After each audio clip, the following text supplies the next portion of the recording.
بسم اللہ الرحمن الرحیم۔ پاکستان کی سیاست میں یہ ایک مسلمہ حقیقت ہے کہ کسی بھی ترقی کرتے ہوئے شخص کا مقابلہ قابلیت اور ذہانت سے کرنے کی بجائے سب سے آسان طریقہ اس کی ٹانگیں کھینچنا اور اس کی کردار کشی کر کے اس کے مقابلے میں اپنے آپ کو چھوٹا چور ثابت کرنا، اور پھر لوگ اچھائی کے مقابلے کی بجائے برائی میں مقابلہ کر کے اپنے مستقبل کا ایک لیڈر چنتے ہیں۔ یہ ایک عجیب سا ایک ہمارا ڈیلیما ہے۔ آپ نے اگر ابھی تک اس چینل کو سبسکرائب نہیں کیا تو پلیز کر لیں، بیل آئیکن کو پریس کر لیں تاکہ مزید اپڈیٹس آپ کو ملیں، کیونکہ جس سبجیکٹ کے اوپر میں آپ کو جہانگیر خان ترین کا سبجیکٹ ہے کچھ باتیں بتانے لگا ہوں وہ آئی اوپنر ہو سکتی ہیں آپ کے لیے، اور پھر اس کے اوپر فالو اپس بھی ہوں گے۔ سب سے پہلی بات یہ ہے کہ جہانگیر خان ترین کا قصور کیا اور ان کے خلاف سازشوں نے یا ان کے خلاف سازش اپنوں نے کی یا پرایوں نے کی، ان کی جڑیں کاٹنے والا ہے کون اور ان کے خلاف اصل مقدمہ کیا ہے، اور یہ کس بنیاد پہ پہلے بھی جہانگیر خان ترین کو نااہل کیا گیا۔ یہ بڑی سوچنے والے سوال ہے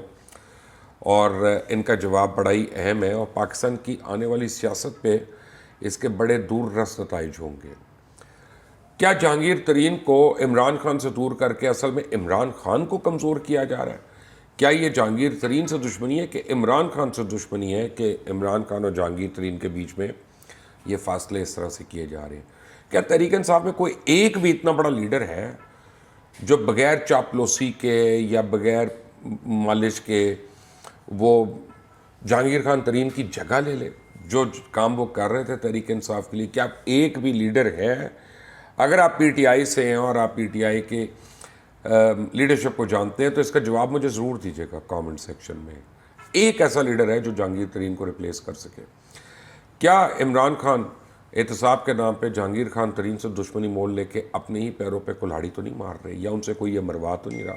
کیا جہانگیر ترین جو ہے وہ ان کی اب اپنی پارٹی میں سپورٹ ختم ہو گئی ہے؟ اگر ہوئی ہے تو وہ کیسے ختم ہوئی ہے؟ ایک وقت تھا جب جہانگیر ترین سے سب سے زیادہ ٹیکس دینے والا پارلیمنٹیرین مشہور تھا، اس کی مثالیں دی جاتی تھی۔ کاف لیگ سے علیحدگی اختیار کرنے کے بعد جہانگیر ترین نے جس طرح تحریک انصاف کا ہاتھ پکڑا اور اس کو لے کے چلے، اس کے بعد وہ عمران خان کے بعد پی ٹی آئی کے سب سے اہم لیڈر اور رہنما بن گئے۔ عمران خان سب سے زیادہ اعتماد بھی ان پہ کرتے تھے اور وہی عمران خان کے بہاف پہ سب کو ڈیل کرتے تھے، کہا وہ اسٹیبلشمنٹ ہو یا دیگر الیکٹیبلز ہوں۔ جب تحریک انصاف نے 2018 کے انتخابات میں کامیابی حاصل کی تھی تو اس وقت بھی پنجاب اور وفاق میں جہانگیر خان ترین کا ہی نام گونج رہا تھا، اور خود میری آج سے بہت پہلے خان صاحب سے بات ہوئی، عمران خان صاحب سے، اور میں نے 3 لوگوں کا ان کو کہا اس میں، جن میں سے 2 میں آپ کو آج نام بتا دیتا ہوں، ایک جاوید ہاشمی اور ایک جہانگیر ترین۔ میں نے کہا جی آپ کو ان سے پرابلم نہ ہو گئی، بتا اس وقت ایک school of thought.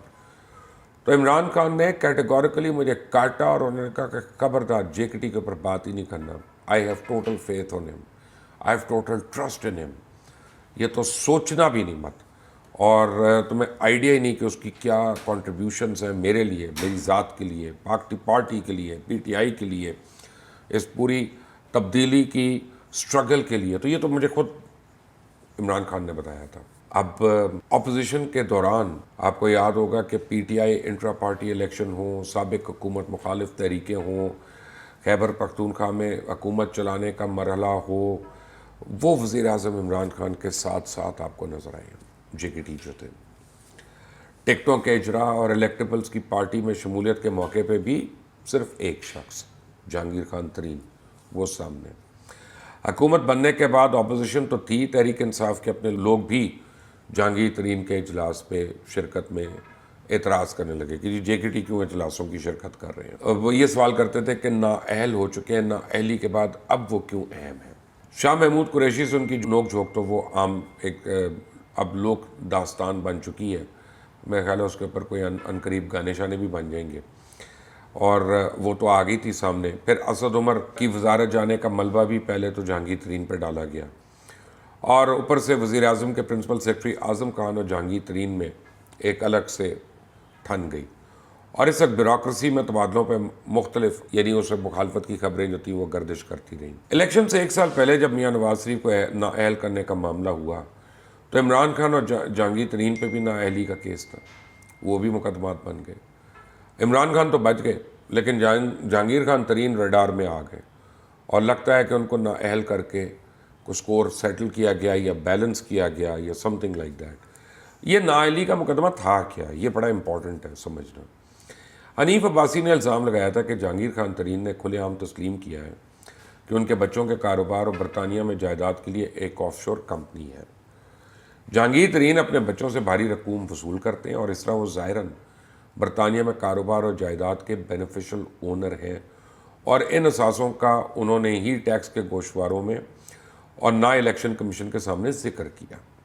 Supreme court کے 3 رکنی بینچ نے اپنے فیصلے میں لکھا کہ آف شور کمپنی شائنی ویو لمیٹڈ جو مدعی علیہ کی طرف سے قائم کی گئی تھی وہ 12 ایکڑ پہ مبنی پراپرٹی ہائیڈ ہاؤس کی مالک ہے، لیکن عدالت نے کہا اس جائیداد کے اصل اور حقیقی اور بینیفیشل اونر جہانگیر خان ترین ہے، اور عدالت نے فیصلے میں لکھا کہ جہانگیر ترین نے اس وقت کی کرنسی ایکسچینج ریٹ کے مطابق پاکستانی روپے میں 50 کروڑ سے زیادہ رقم منتقل کی جو بقول جہانگیر ترین کے ہائیڈ ہاؤس کی خرید اور تعمیر کے لیے کام آئی۔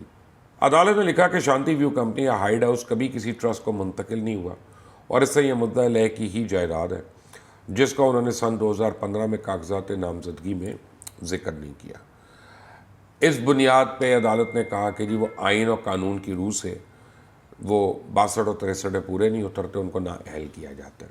اب یہاں پہ ایک حیرانی کی بات ہے کہ اصل بینیفیشل اونر تو میاں نواز شریف اور مریم نواز کو جو سزا دی گئی وہ اقامے اور اقامے جیسی کسی چیز پہ دی گئی تھی، لیکن جہانگیر ترین کو ایک کمپنی کے بینیفیشل اونر ہونے پر نااہل کر دیا گیا۔ بہرحال یہ تو فاضل عدالت جانتی ہے کہ انہوں نے کیوں کیا، کیا کیا، لیکن جہانگیر ترین کا نااہلی کے بعد شیخ رشید نے کہا کہ ان کی نااہلی پاکستان تحریک انصاف کے لیے ایک بہت بڑا سیٹ بیک ہے، اور جہانگیر ترین نے پی ٹی آئی کو بہت بڑا سہارا دیا ہوا تھا۔ سیاست ایک میراتھن گیم ہوتی ہے، نئے لوگ اس میں آ جاتے ہیں، نئے انویسٹر سامنے آتے ہیں، لیکن جہانگیر ترین پیچھے نہیں ہٹیں گے اور پی ٹی آئی میں اور زیادہ انویسٹ کریں گے۔ لیکن کیا اب چیزیں مزید خراب ہونا شروع ہو گئی؟ یہ خبر تو آپ سن چکے ہیں کہ جہانگیر ترین پھٹ گئے اور انہوں نے کہا کہ میرے خلاف ایک نہیں 3 ایف آئی آرز درج ہیں اور 1 سال سے میں چپ ہوں، ظلم بڑھتا جا رہا ہے۔ ملک کی 80 شوگر ملز میں سے انہیں صرف جہانگیر خان ترین نظر آیا۔ میں پوچھتا ہوں آخر یہ انتقامی کارروائی ہو کیوں رہی ہے؟ وجہ کیا ہے؟ میری وفاداری کا امتحان لیا جا رہا ہے، کیوں؟ ایسے لوگوں کو بے نقاب کرنا بہت ضروری ہو گیا جو عمران خان سے دور کرنے کی سازشیں کر رہے ہیں، اور تحریک انصاف کو زیادہ فائدہ نہیں پہنچے گا مجھے اس طرح سے الگ کرنے کا، جبکہ پیپلز پارٹی کی رہنما شیلا رضا نے ان کی پیپلز پارٹی میں شمولیت اور آصف زرداری صاحب سے ملاقات پہ ایک ٹویٹ کر دی، اور پھر بعد میں وہ ٹویٹ ڈیلیٹ بھی کر دی جب اس کے اوپر شور ہوا۔ اب اس کے بعد ایک اور ڈیولپمنٹ آئی ہے کہ تحریک انصاف کے کئی اراکین اسمبلی جو ہیں وہ جہانگیر ترین سے کے ساتھ ملاقات کرنے پہنچ گئے، اور یہ اظہار یکجہتی تھا بیسیکلی۔ اس میں کافی ان کے اسپیشل اسسٹنٹس بھی تھے، وزراء بھی تھے، پارلیمنٹیرینز بھی تھے۔ اب ہو کیا رہا ہے کہ تحریک انصاف کی جو آئی آر کی ہے وہ کہہ رہی ہے کہ جو لسٹیں بنائی ہیں ان لوگوں کی کہ جو لوگ جہانگیر ترین کو ملنے گئے، میں آپ کو بتاؤں وہ ان کا کچھ نہیں کر سکتے، وہ کچھ بھی نہیں کر سکتے۔ اس کی وجہ ہے کہ پی ڈی ایم تو دفن ہو چکی، پی ڈی ایم تو کچھ نہیں کر سکی پی ٹی آئی کا، لیکن اگر 14 15 16 ممبرز جے کے ٹی کی وجہ سے نااہل ہوتے ہیں، کچھ ہوتے ہیں، تو دھڑم تختہ وہیں پہ حکومت اسی دن گر گئی، کیونکہ اس حکومت کی میجورٹی جو ہے وہ ان سے بہت کم لوگوں کی ہے، اور پھر ان کو کوئی اتحادی بھی نہیں بچا سکتا۔ اور بائی دا وے وہ اتحادی جتنے بھی ہیں، چاہے ایم کیو ایم ہو، چاہے کاف لیگ ہو، وہ سارے کے سارے جہانگیر خان ترین کے مرہون منت ہیں۔ وہ ان کی وجہ سے وہ جتنی نیگوسیشنز ہیں وہ انہوں نے ہی کی تھی ان کو آن بورڈ لانے کے لیے۔ اب سوال یہ پیدا ہوتا ہے کہ جہانگیر خان ترین کے خلاف اصل کیس ہے کیا؟ تو نومبر 2020 میں 6 مہینے کی دن رات محنت کے بعد ایف آئی اے نے جہانگیر خان ترین اور علی ترین پہ 2013 اور 14 کے دوران جے کے فارمنگ سسٹم لمیٹڈ کمپنی کے شیئر دھوکہ دہی اور فراڈ سے خریدنے کے الزام میں 4 ارب 35 کروڑ روپے کی منی لانڈرنگ کے الزامات کے تحت پاکستان پینل کوڈ کے سیکشن 406 420 109 دھوکہ دہی، بے ایمانی اور بددیانتی، یہ اعانت جرم ہے، اور اینٹی منی لانڈرنگ ایکٹ کے تحت مقدمہ درج کر لیا، اور اس کے علاوہ منی لانڈرنگ کے ذریعے بیرون ممالک رقم منتقل کرنے کا بھی ذکر کیا گیا۔ اب اس پہ تو جے کے ٹی کافی واضح کر چکے ہیں کہ میرے اور میرے خاندان کے خلاف تمام الزامات غلط ہیں، من گھڑت ہیں، میرا سب کچھ ڈکلیئرڈ ہے، اور یہ ہمارے خلاف ایک سوچی سمجھی سازش ہے، حقائق کو نظر انداز کرتے ہوئے ہمارے خلاف مہم چلائی جا رہی ہے۔ اب سوال یہ پیدا ہوتا ہے کہ اختلافات پیدا کیسے ہوئے؟ عمران خان سے جہانگیر ترین کو دور ایکچولی کر کون رہا ہے؟ تحریک انصاف نے تو دو مضبوط دھڑے ہمیشہ سے قائم رہے. ایک کی کمانڈ ہمیشہ جہانگیر ترین کے پاس رہی ہے, دوسرے کی کمانڈ پہلے تو جاوید ہاشمی تھی اور پھر غالباً اب اسد عمر کے پاس ہے. اختلافات کے بڑھنے میں پرنسپل سیکرٹری اعظم خان اور وفاقی وزراء کے دو کے نام بڑے نمایاں آ رہے ہیں. اب تنظیمی اور حکومتی امور میں دوسرے گروپ نے ایک واضح برتری حاصل کر لی ہے. پارٹی میں جہانگیر خان ترین کا گروپ جو ہے اس کا تنظیمی دھڑا اس وقت منتشر ہو چکا تھا جب علیم خان, چودھری محمد سرور, غلام سرور خان, پرویز خٹک اور جہانگیر ترین میں آپس میں دوریاں پیدا ہونا شروع ہوئیں. یہاں یہ بات قابل ذکر ہے کہ علیم خان, پرویز خٹک, جہانگیر خان ترین کو ہمیشہ عمران خان سے ان ساروں کو دور کر دیا گیا. پرویز خٹک سے وزارت اعلیٰ لے کر ان کو وزارت داخلہ تک نہیں دی گئی, جبکہ علیم خان کو پنجاب میں وزارت اعلیٰ کا مضبوط ترین امیدوار ہونے کے باوجود عثمان بزدار کو لگا دیا گیا اور علیم خان کو نیب کے چکروں میں پھنسا دیا گیا. اور پھر جب آٹے اور چینی کا بحران آیا تو اس کا ملبہ بھی جہانگیر ترین پہ ڈال دیا گیا اور اس بحران نے اہم دوریاں پیدا کرنے میں ایک بڑا اہم کردار ادا کیا. جب عمران خان سے جہانگیر ترین کے بارے میں پوچھا گیا, اور یہ میں نے نہیں ہے, جنرلی کسی اور نے پوچھا تھا, تو ان کا کہنا تھا کہ جہانگیر ترین سے دوستی ہے, ان کے حوالے سے مشکل فیصلہ کرنا پڑا. جہانگیر ترین کی صلاحیتوں کا کوئی مقابلہ نہیں کر سکتا, لیڈر کو لیکن صادق اور امین ہونا چاہیے. میری جدوجہد میں جہانگیر ترین نے بہت ساتھ دیا اور میرے ساتھ سب سے زیادہ جدوجہد انہوں نے کی. بدقسمتی سے شوگر کمیشن نے تحقیقات کی تو جہانگیر ترین کا نام سامنے آیا, جس میں مجھے افسوس ہوا. باقیوں کے خلاف کارروائی کرتے اور جہانگیر ترین کی ملز کے خلاف نہ کرتے تو یہ صحیح نہیں تھا. لیکن میرا یہ سوال ہے کہ آپ انویسٹیگیشن جو ہے وہ چینی کے بحران کی کر رہے ہیں اور یہ کیس 8 سال پرانا منی لانڈرنگ کے کیس پہ مبنی ہے جو ایف آئی اے کر رہی ہے, اور ایف آئی اے تو شیخ رشید کے انڈر آتی ہے. تو کیا شیخ رشید کو اس کیس پہ روشنی ڈالنے کی ضرورت ہے کہ نہیں ہے, یا صرف اعظم خان ڈائریکٹ آفیسرز کو ہدایات جاری کر رہے ہیں اور وہی اصل میں انٹیریئر منسٹر ہیں؟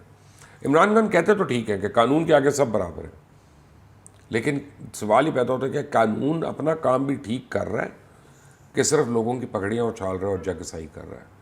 جو کل آپ دیکھ لیں کہ جس طرح سے بیل ہوئی, اور میں نے کہا کہ بیلز کا سیزن شروع ہو گیا. کل آہا چیمہ کی بیل ہو گئی, اس سے پہلے فواد حسن فواد ہو گئے, اس سے پہلے رانا ثناء اللہ, اب حمزہ شہباز, اور اب شہباز شریف کی بھی بیل ہو جائے گی. تو وہ قانون نافذ کرنے والے ادارے جنہوں نے ان کی پگڑیاں اچھالی, وہ ابھی تک کیا ثابت کر سکیں سوائے اپنی نااہلی کے. براڈ شیٹ کیس جو ہے وہ ہمارے نیب کے اوپر ایک زوردار تماچا ہے, اور چیئرمین نیب کی اور دیگر تمام پرانے چیئرمین نیب جو رہے ہیں ان سب کی نہ صرف کارکردگی بلکہ ان کی ایمانداری اور ان کی قابلیت سب کے اوپر ایک زناٹے دار تماچا ہے.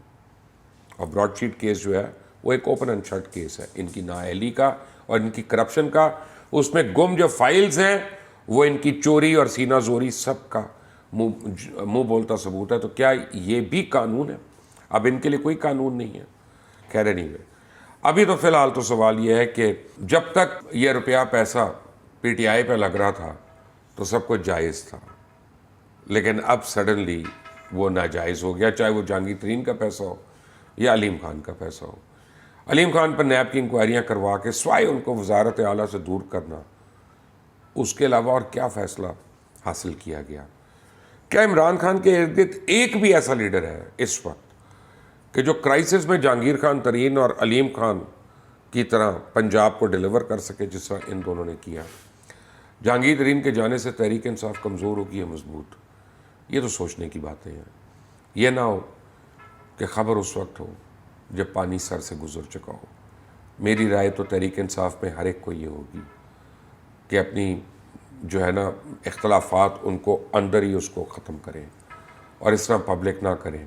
اگر جہانگیر ترین, علیم خان, پرویز خٹک اور یہ چند اور لوگ اگر فینس کی دوسری سائڈ پہ چلے گئے تو یہ سارا حکومت کا خواب جو ہے یہ چکنا چور ہو سکتا ہے. آپ دیکھ رہے ہیں مبشر لقمان یوٹیوب چینل, اس کو سبسکرائب کریں, بیل آئیکن پریس کریں. اللہ حافظ.